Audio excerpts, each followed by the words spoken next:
Good afternoon, you YouTubes, you. Here's a project I've been looking forward to starting for such a long time. I've had all the parts for over a year, probably nearly a year and a half. Here it is. Here's the plan. And this is the plan. And you'll know what it is by the thumbnail, of course. But this is the Tony Nijhuis 38-inch Mosquito balsa build. Obviously twin engined.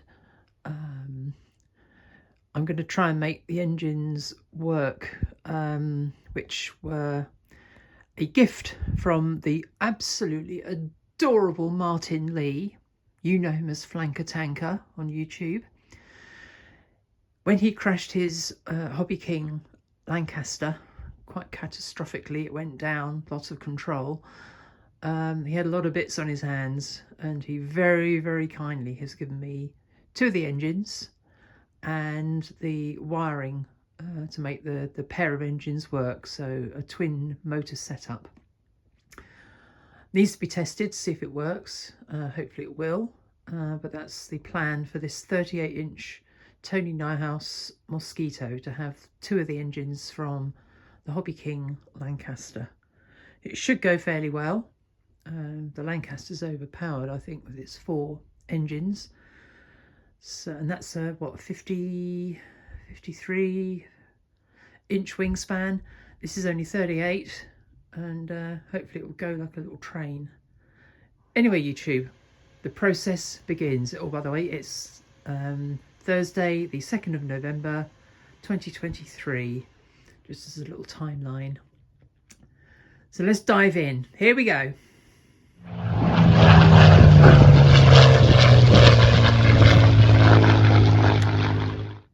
Okay, time to have a little review of some of the parts. These are, you can see there's some servos which are going to go in the model, which came from an old Hobby King, what was it, the Hurricane, that I crashed quite badly and smashed it up. But I saved the servos and nuts and bolts and things and all the rest of it to go into another model, and that's going to be this Mosquito. There are the 2 motors that Martin gave me, which is good, with their ESC and bits and bolts and control boards and blah blah blah blah blah. So yeah, that's the electrics in there. I've never made a model where I've had to make the spinners, so I don't know how I'm going to go about that. There are things out there in the interwebs land, specifically for mosquitoes actually, but looks like something Queen Boadicea would have worn in battle.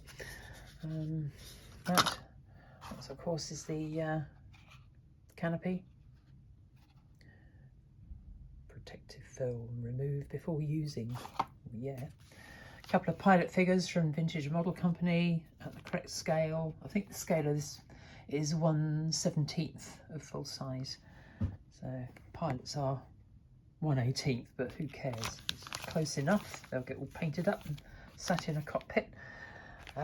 Stuff that I was going to use was a Hobby King ORX stabilizer, but I don't know, faulty it says, not as in Basil faulty, faulty as in possibly doesn't work. That came out of a Corsair.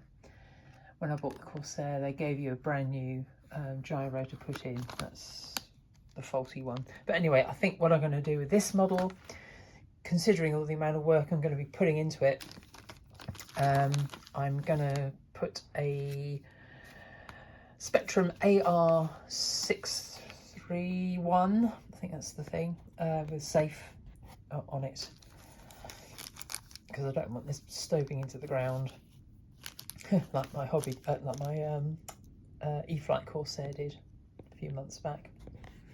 Anyway, we're sort of continuing around. Some bolts and pieces from the Hobby King Hurricane that crashed and died, and its parts will live on. This is the tail wheel from the Hobby King Hurricane, but it will go into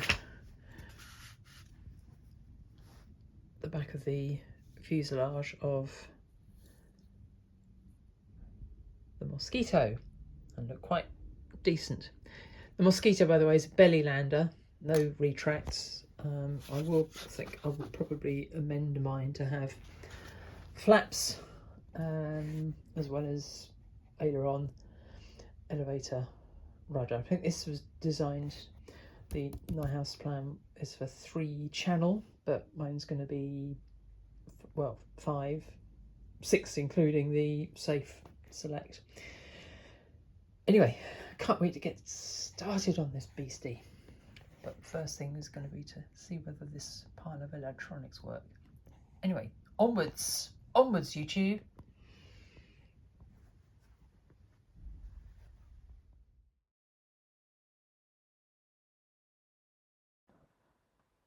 Well, after sitting on the plans and the parts and the wood pack for a best part of almost 2 years, I wish I'd have actually got the wood out and gone through it all, because the selection was not very good at all.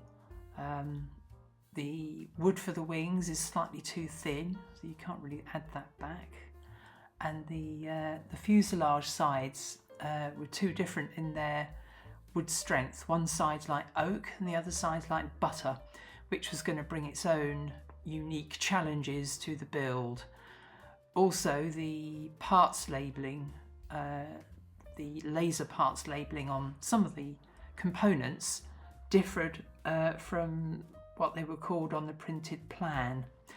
Not sure why this has happened, but it is a very old model, probably 20 years old, maybe longer, that sort of period of time. So things do change, things are updated, things fail to get updated, etc, etc. No flies on Tony Nijhuis. I think it's just the, got to be honest, pretty poor wood selection for the jobs that the wood has to do in the forming of the model. Anyway, that's pretty much the only gripe, so let's continue.